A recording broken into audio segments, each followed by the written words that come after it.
حماس رائع جدا في مدرج حديقة المشتل في مدينة إدلب. الحقيقة وكأننا بال 2011.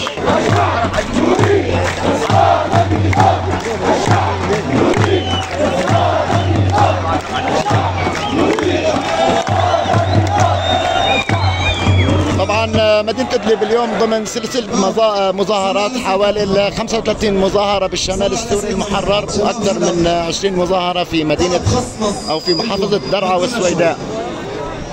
اليوم الشعب السوري طلع دعما للمدن الثائرة المحتلة من قبل نظام الأسد، نظام الكبتاغون. مستمرون حتى النصر ولا بديل عن إسقاط الأسد. الشباب أنا أول واحد